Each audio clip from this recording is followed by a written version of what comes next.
9 months. Yes. You're in charge here as a sport director of Hajduk. Yes. But we still didn't know a lot about you. So who is Mario Branco? And how would you rate your work for past 9 months? Who is Mario Branco is a wider question. I don't like too much to talk about me. Personal life, I tend to keep it personal, but I told you before, I'm married, I have two children. That's the biggest problem in my job here in Split, is because I don't have family here with me, so this is the main difficulty. Regarding the job here in Split, in Hajduk Split, rated between 1 and 5, I would probably say around 4. I grew up watching Hajduk being one of the big teams in Europe. Hajduk is still a big name. Hajduk is still probably the biggest club in Croatia in what fans are considered. But sportively, we are a little bit below this parameter. We can often hear comments here that all the main people in the club are foreigners. So can you comment that for me, please? Are foreigners? Yeah. It's something that I wouldn't like to comment too much, because also we Portuguese, we are a country of immigrants. We are all over the world. I've been well received here in Split, but I understand that it's kind of not nationalistic. I don't want to be offensive, but it's a kind of, people cherish a lot being from Split and being from Dalmacia. They feel first Dalmatians, they feel first from Split, and then Croatian. It's something that people have to understand, because we are now global everywhere in the world. Also, you Croatians, you are also everywhere in the world. You are also an immigrant nation. In football terms, you have players everywhere in Europe and in the world. And what I normally say when people ask me this is that don't do to foreigners here what you wouldn't like that people do to Croatians in some other countries. We need to sell in order to survive. So we don't have private investors, so we have to be self-sufficient.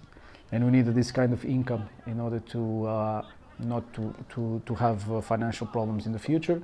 And the most important thing for me, regarding players, regarding employees, regarding suppliers, is to keep up with our commitments.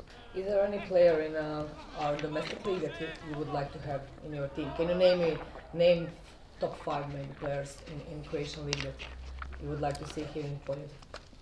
Yes, there are some players that we would like to bring to Poland. I wouldn't like to name them because they are under contract with other clubs, and it's not good for me to do so. But we have to understand it's very hard for Hajduk sometimes to sign in the Croatian league. Why? Because if you do, you have 10 teams in the league. So without us, you have 9.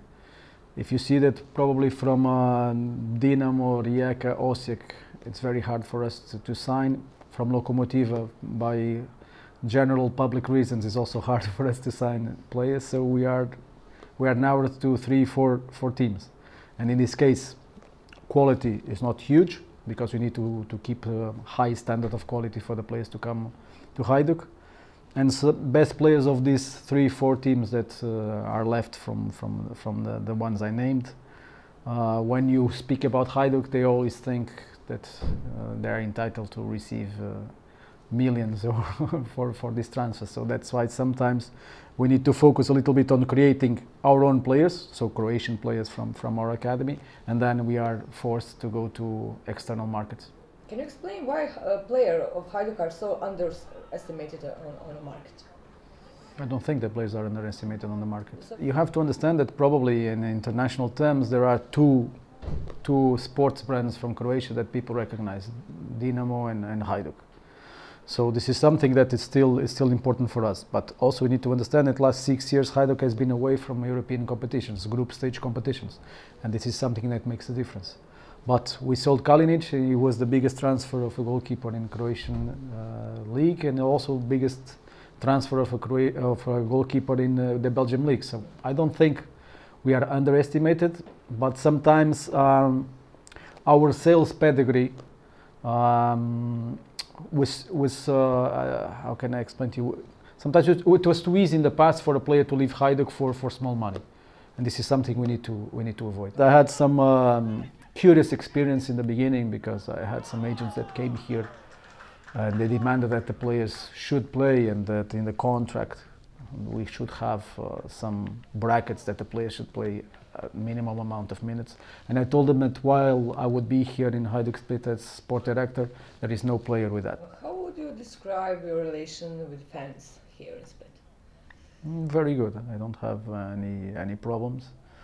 Some people sometimes recognize me on the streets. They speak to me about players. They ask about things, but I didn't have any problem in these 9 months. I knew that main key about Hajduk were fans, because even in Portugal I learned about Torcida, because there is this kind of connection between Torcida fans and also the fans of Benfica. But when I came here, I was positively surprised, because in every corner of the city, you feel, you breathe Hajduk Split. If I was already a Hajduk fan when I came here, after that day, for sure I will be a Hajduk fan for the rest of my life. So it will be very hard for me, I can say impossible to work in another club in Croatia, not Hajduk, because after you are here, you have Hajduk's logo on your skin. It's very hard to change. I have one delicate question. Who Please. will be the champion this year, Rijeka or Dinamo? Well, probably Hajduk. So do you believe in that scenario, or? I have to believe.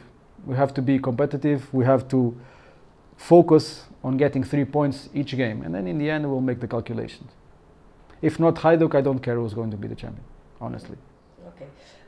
I suppose that you follow also the Croatian national team. Yes. So who is your favorite player in Croatian team? I like a lot of Croatian team. I will not say that I have a favorite player, but Perisic, Modric, Rakitic, they are players that are playing at a very high level. And it was a pity that Croatia lost with Portugal in the Euro. Yeah, for right. me, no, really, because I thought that when there was this not draw, but when the team got together, I really had the feeling that whoever would win this 8th of final would be a European champion. I'm glad for myself that it was Portugal, because we deserved from many years maybe to have a big title, but I believe that Croatia was very strong, and I believe that this generation of Croatian national team should be entitled to have a big title in a major tournament.